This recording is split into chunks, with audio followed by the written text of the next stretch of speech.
Mark chapter 14, we'll be reading from verses 43 to 72. Hear the word of the Lord. And immediately, while he was still speaking, Judas came, one of the 12, and with him a crowd with swords and clubs from the chief priests and the scribes and the elders.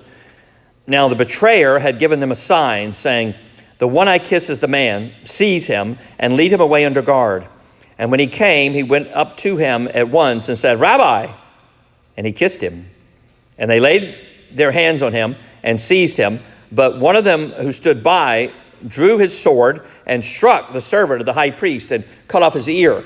And Jesus said to them, "Have you come out as against a robber with swords and clubs to capture me? Day after day I was with you in the temple teaching, and you did not seize me. But let the scriptures be fulfilled." And they all left him and fled. And a young man followed him with nothing but a linen cloth about his body, and they seized him, but he left the linen cloth and ran away naked. And they led Jesus to the high priest, and all the chief priests and the elders and the scribes came together, and Peter had followed him at a distance, right into the courtyard of the high priest, and he was sitting with the guards and warming himself at the fire. Now the chief priests and the whole council were seeking testimony against Jesus to put him to death, but they found none, for many bore false witness against him, but their testimony did not agree. And some stood up and bore false witness against him, saying, "We heard him say, 'I will destroy this temple that is made with hands, and in 3 days I will build another, not made with hands.' Yet even about this their testimony did not agree. And the high priest stood up in the midst and asked Jesus, 'Have you no answer to make? What is it that these men testify against you?' But he remained silent and made no answer. Again, the high priest asked him, 'Are you the Christ, the Son of the Blessed?' And Jesus said, 'I am. And you will see the Son of Man seated at the right hand of power and coming with the clouds of heaven.' And the high priest tore his garments and said, 'What further witnesses do we need? You have heard his testimony. What is your decision?' And they all condemned him as deserving death. And some began to spit on him and to cover his face and to strike him, saying, 'Prophesy.' And the guards received him with blows. And as Peter was below in the courtyard, one of the servant girls of the high priest came, and seeing Peter warming himself, she looked at him and said, 'You also were with the Nazarene, Jesus.' But he denied it, saying, 'I neither know nor understand what you mean.' And he went out into the gateway, and the rooster crowed. And the servant girl saw him and began again to say to the bystanders, 'This man is one of them.' But again he denied it. And after a little while, the bystanders again said to Peter, 'Certainly you are one of them, for you are a Galilean.' But he began to invoke a curse on himself and to swear, 'I do not know this man of whom you speak.' And immediately the rooster crowed a second time. And Peter remembered how Jesus had said to him, 'Before the rooster crows twice, you will deny me 3 times.' And he broke down and wept." May the Lord add his blessings to the reading of his holy word. Well, are you lonely? That's what many people fear the most. Being lonely, being left out, being all by themselves. You must have done something wrong if you're alone. People think something must be wrong with you. You don't want to be one of those who was abandoned, who's left out. You're a loser for sure. So Hulu says it enables you to catch all the shows everyone is talking about. You don't want to be that one person at work who doesn't know what Big Sky is about. I don't know what it's about either. Or Abbott Elementary, I can guess what that's about. Or who didn't stay up late last night watching a basketball game. Not because you really care about basketball, just because you can talk to others who do care about it. People will do all kinds of things just so they can avoid that lonely feeling of being left out. After all, if you're left out, you'll be lonely. You can't tolerate that. And so women will succumb to sexual immorality or put up with an abusive partner just to avoid being lonely. Better being with a man who will beat you up every now and then than being one who has no man at all. I guess they think. We hate being alone. And Hollywood knows this and so sells us buddy movies. 2 or more buddies, friends, going through some adventure together, trying the relationship.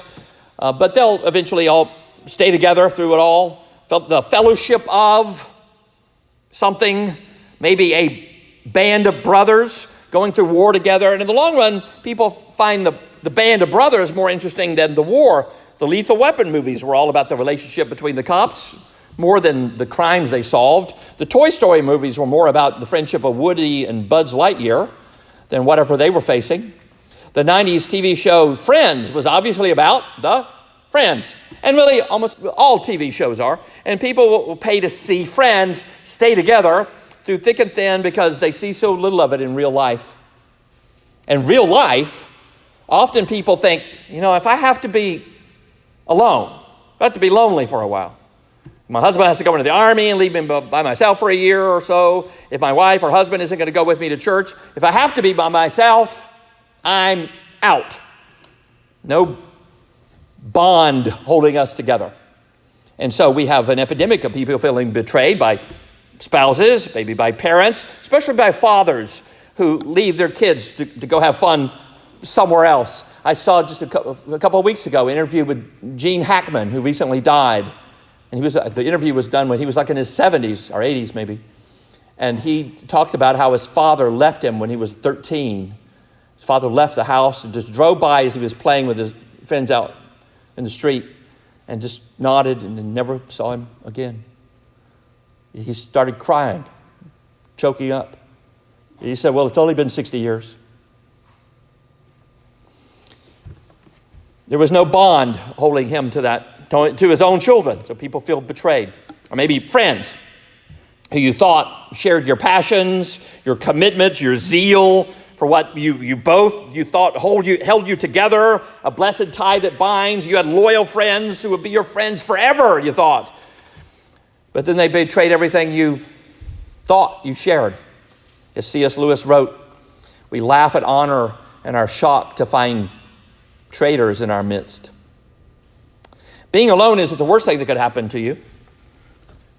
Far worse is being included, accepted, warmly accompanied by a band of traitors, part of the fellowship of the betrayers, all for nothing, because there's no all. Each individual for himself, but for now, they're all celebrating their own individualism and their own lack of loyalty to anything beyond themselves. Taking that bandwagon down the broad road to destruction. And we see that here in three major parts.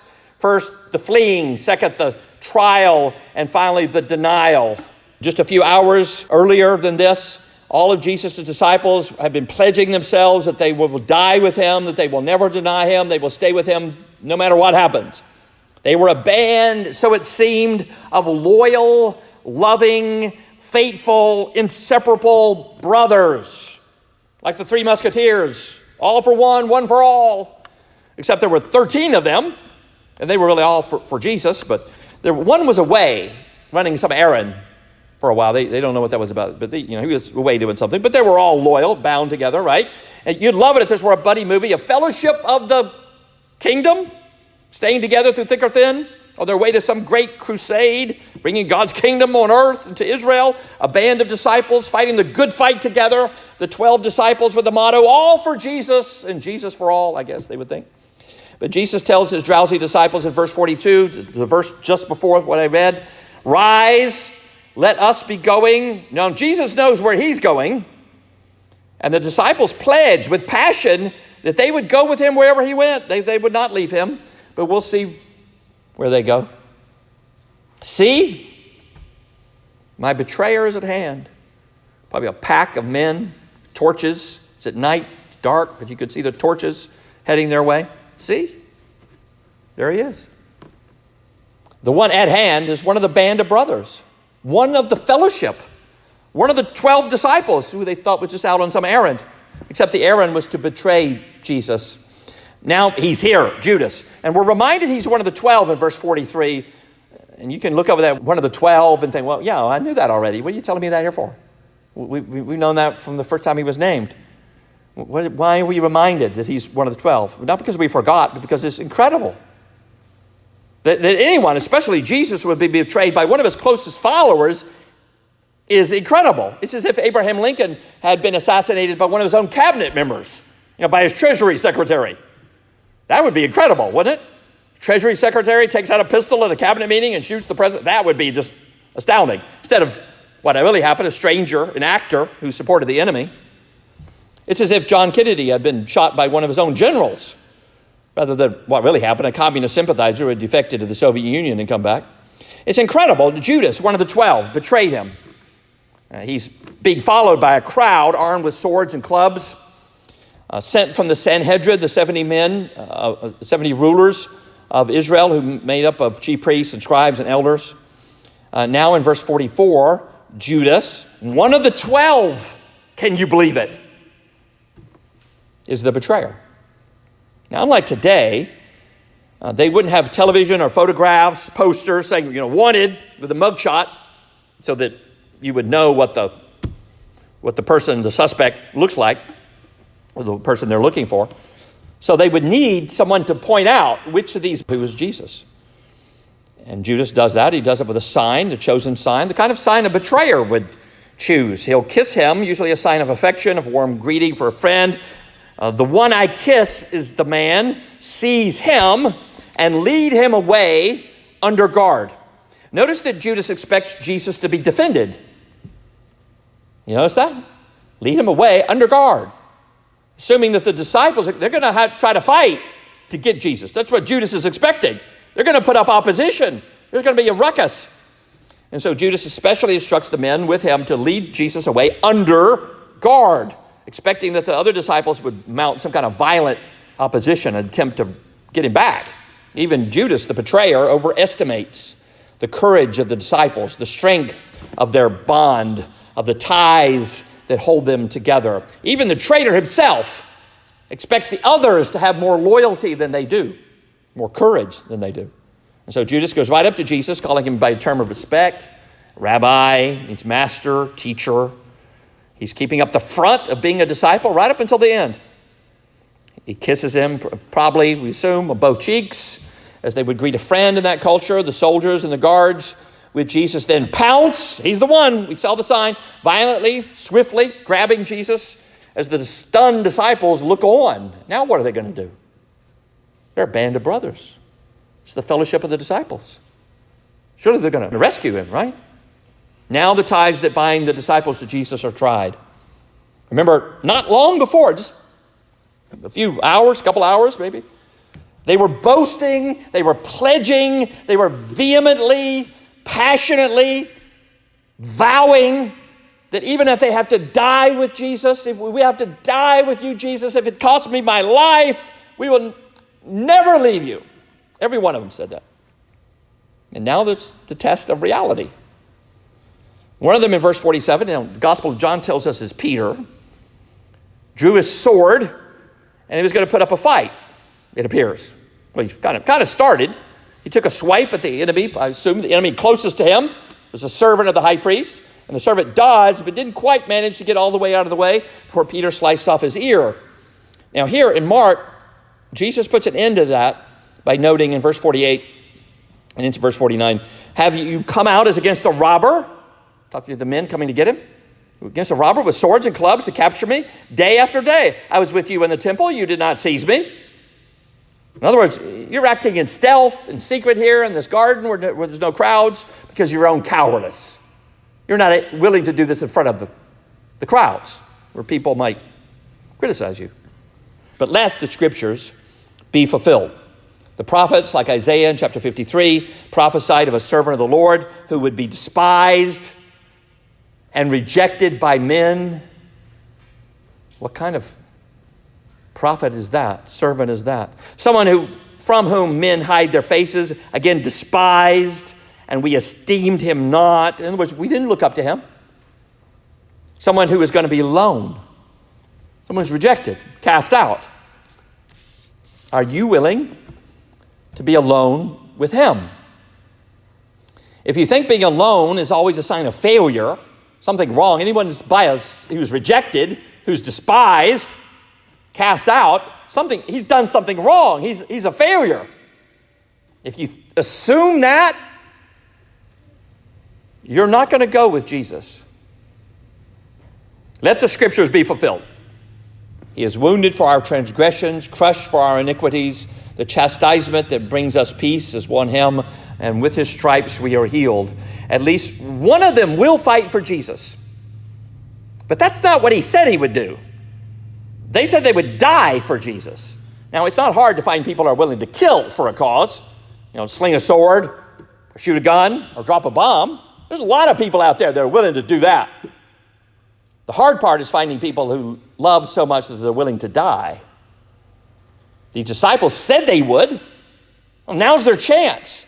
They could go along with Jesus through the wounding, the crushing, the stripes on the back for the flogging, right up to the crucifixion. They could be there crucified with him. Instead of the 3 men being crucified, we're used to seeing that picture, there could be, add 12 more.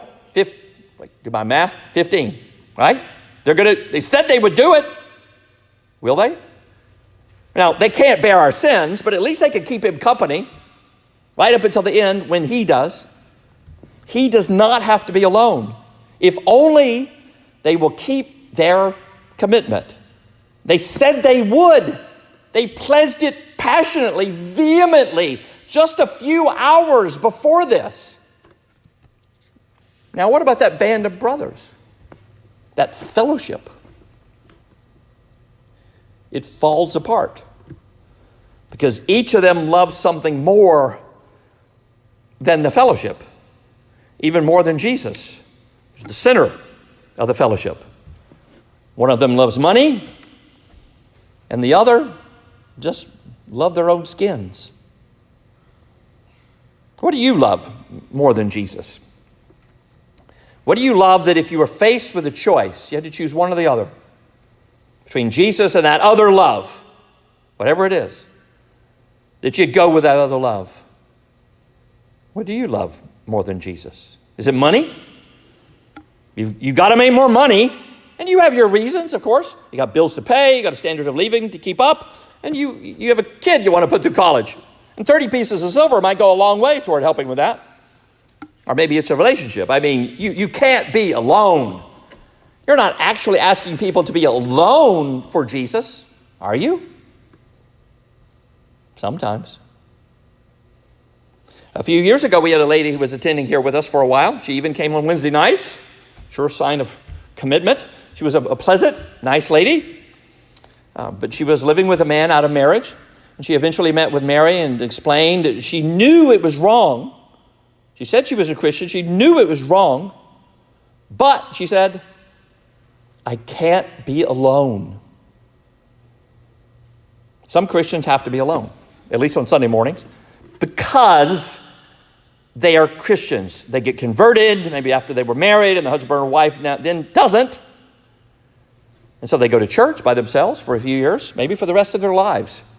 There is no promise that if you get saved, your husband or wife will also, and you'll spend the rest of your life going to church hand in hand together. No, it may not be.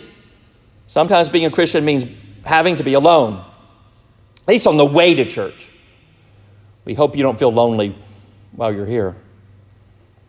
If for you, the kingdom of God is a great treasure, a pearl of great price, worth selling everything for, you may have to be alone for a while, going where you find that treasure. Jesus had prepared his disciples for that crucial choice.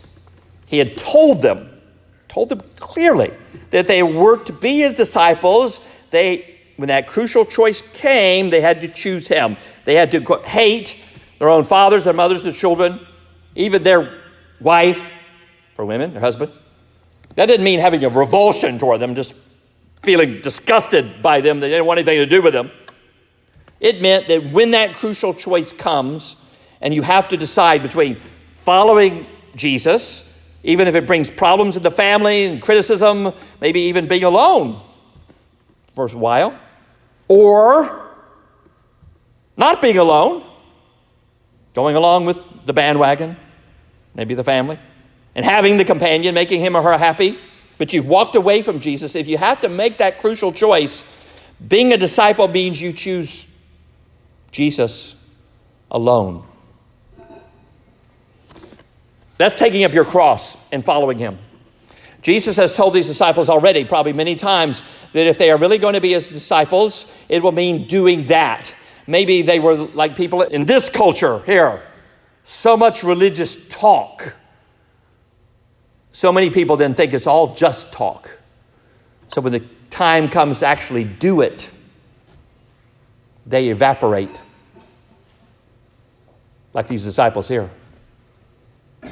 Well, blessed is the tie that binds, but there is no tie holding them together if it was all just about following Jesus to success. Following him as long as he is convenient, as long as the bandwagon is going that way. He's going to be the king of Israel. I'm going to be in his cabinet. Yeah, I'm going to follow him. He's going to be arrested and beaten and crucified. Nah. So the disciples flee. Even a young man. This odd little story. Perhaps it was Mark himself, because this little story in verses 51 and 52 is only in the Gospel of Mark. Probably rushing out of his home. He probably heard a lot of ruckus out there. What was going on is the entourage was, what do you want to call it? The posse was hauling Jesus back. And he has just a linen cloth on. He's in a hurry to see what's going on. Apparently he believed in Jesus, wanted to follow Jesus. He wants to be near, to support Jesus, to be with him, so he doesn't have to face this trial alone. But then they seize him. And he realizes that he could get what Jesus is about to get.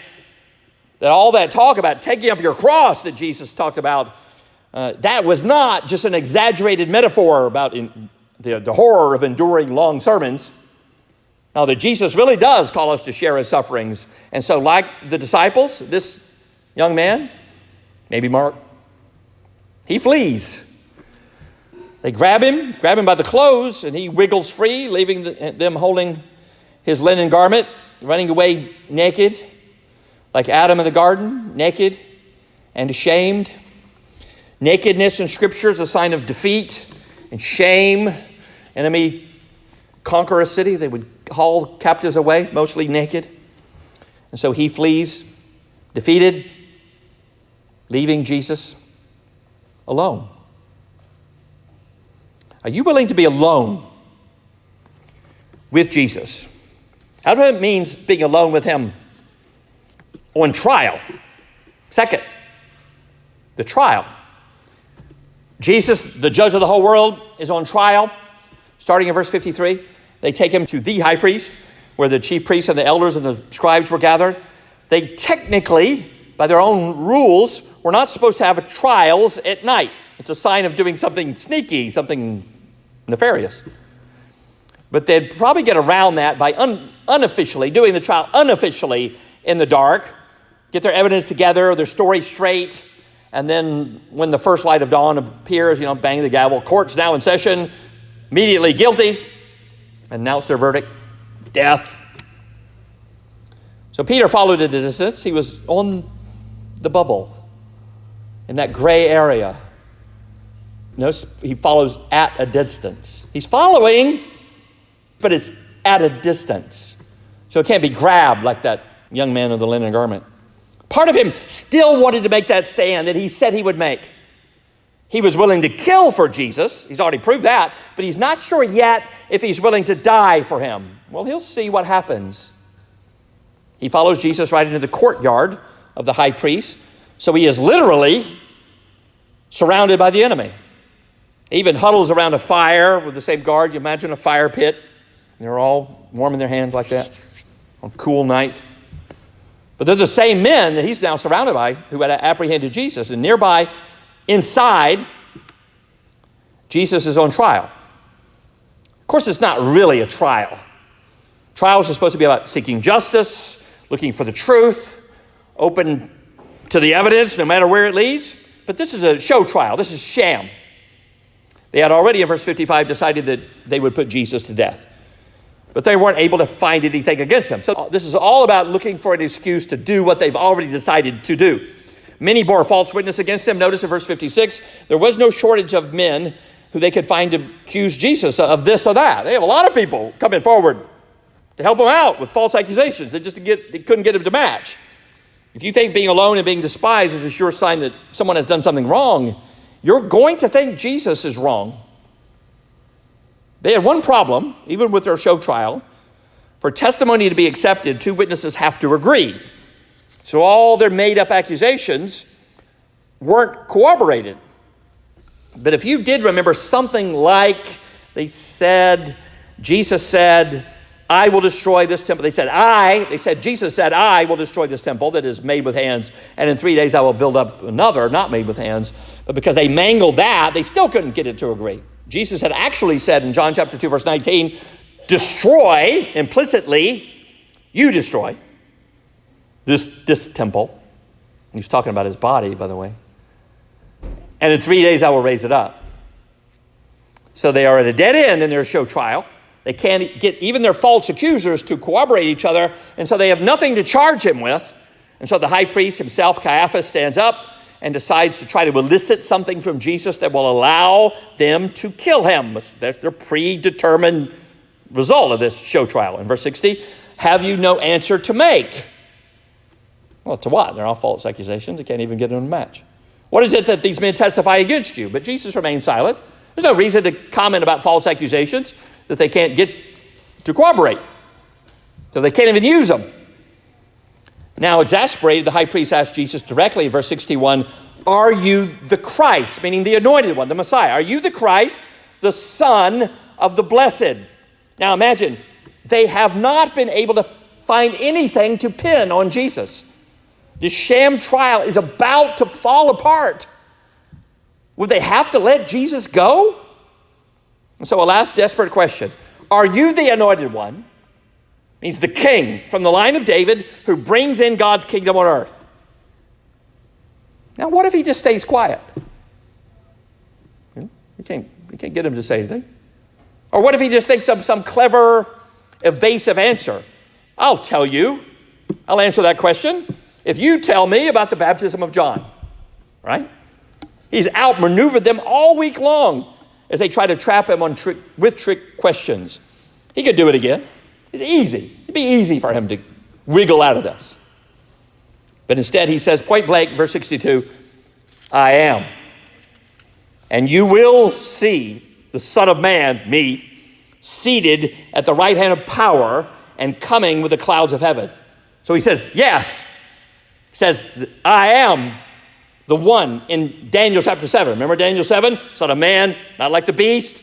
It looks like a man coming with the clouds of heaven, brings God's kingdom on earth, and he's worshiped, receives God's authority to rule. He's worshiped as God. He says, you high priest, you're putting me on trial now.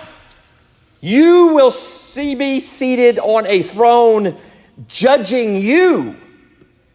Now, here's the crucial decision. Is he telling the truth? It doesn't matter whether everyone believes it or no one does. Is it true? Is Jesus really the king who will rule? If so, he's worth everything you have now, if you have to give it up, or everything you can endure now to live with him then. But the high priest won't hear of it. His mind is already made up. He tore his clothes, a sign of being outraged, appalled, shocked at the blasphemy, he calls it. Notice how pious his language sounds, calling God the blessed, acting as if he's so zealous for God's glory that he can't tolerate it being besmirched, when in reality he is presiding over a sham trial that even he must know is about murdering an innocent man. Now, he may not know that he is seeking to kill the Son of the Blessed, but he should know, if he bothers to think about it, that he's not doing justice or loving mercy or walking humbly with his God. So he declares in verse 63, what further witnesses do we need? Well, they haven't found any real witnesses yet. They couldn't get any to agree. You have heard the blasphemy, but it's only blasphemy if it's not true. What is your decision? Be serious. They already knew their decision before the sham trial started. But his hypocrisy knows no ends. In verse 64, they all condemned him, deserving death. That's where the bandwagon has led. So to show that they despised him, they spat on him, some covered his face and played a game. Name the puncher if you're really a prophet. So they're scoffing at him too. The guards led him away with punches and whacks of their batons. Jesus himself provided the only evidence they had to justify their condemnation of him. Third, the denial. So as this is going on inside, this building they're in has a courtyard in the middle of it, and in there is Peter on the bubble in that gray area, not sure what he wants to do, willing to kill, but unsure if he's willing to die, like many people today, who are willing to work hard for Jesus. Now, if they can succeed, if they can have a megachurch and a following and popularity, or at least be part of the bandwagon, the movement that follows someone like that. But they're unsure if they want to be someone like William Carey, laboring for years with nothing to show for it, except a grave for his son and another one for his wife, a few books and a Bible translated into a native language. That's perseverance. That's discipleship, faithfulness. I'm not really impressed by the, quote, faithfulness of a celebrity pastor who's made millions of dollars selling us books and grown a huge church. Now, his doctrine is sound. Great, that's fine. God has blessed him with that, given him a comfortable life. No criticism. I'm just not impressed by it. The world's not impressed by that. Even the world knows that willing to work hard for a while, sacrifice for a while, to make millions of dollars, to get a huge following. Yeah, sure, everyone's going to understand that. But it's not impressive. I'm impressed by the William Careys, the Adoniram Judsons, missionary to Burma, who, like William Carey, lost a wife and children. Even worse than William Carey, suffered imprisonment, went to Burma as a missionary. Adoniram Judson was from America, but the Burmese didn't know the difference between Americans and British, and the Burmese were at war with the British. And so they thought this guy that looked like a British person must be a spy. So they put him in prison for years. Started the church today in Burma among the Karen people, still thriving today. I met some of them. I'm impressed by men like that. I'm impressed by Dietrich Bonhoeffer, who wrote in The Cost of Discipleship, when Christ bids a man, he bids him come and die, and who did that very thing. I'm not impressed by the emotional pledges of how much someone loves this church. Oh, I love the church. I'm impressed by faithful people who stay true to their covenants, by people who put the word into action, even if it means losing money on Sunday morning because they're not working, or coming alone. Peter is on the bubble. He's waiting to see what his own decision will be. He's not sure where even he is going to fall in all this. He's willing to kill, but he doesn't know if he's willing to die for Jesus. All it takes is a little servant girl to resolve that. Imagine that. You think of Peter, fisherman in the days when you're casting in huge nets and dragging them full of fish. He had to be a strong man, and he's intimidated by a little girl. She looks at him and says in verse 67, "You also were with the Nazarene, Jesus." He denied it. "I neither know nor understand what you mean." Strike one. And he protests too much. His excuse is ridiculous. Surely everyone knew who Jesus was. I mean, crowds were greeting him with hosannas as he entered Jerusalem just 5 days before this. But he moves away from that group huddled around the fire, back though toward the gateway in verse 68, like he's backing off. They're looking at him weirdly now. A rooster crows. That should jog his memory. Jesus said something about the rooster. That should be a warning. Peter, you're sliding into desertion. The girl begins to tell the others in verse 69, "This man is one of them." No, he says, probably trying to look cool. Strike two. The sham trial grinds on inside. False witnesses come and go. There's so many of them arrayed against Jesus now. The bandwagon is against him. Finally, a bystander says to Peter, "Certainly you are one of them, for you are a Galilean." They could tell by his accent. Now he's going to act annoyed, pouring his fear into a display of outrage. "How dare you identify me with some criminal whom I know nothing about?" He just happens to, Peter's trying to look as if he just happens to coincidentally be standing in the courtyard while Jesus is on trial. He's just minding his own business. I don't know of this man of whom you speak. Verse 71. Then the rooster crows again. Now he remembers. Jesus has said, before the rooster crows twice, you will deny me 3 times.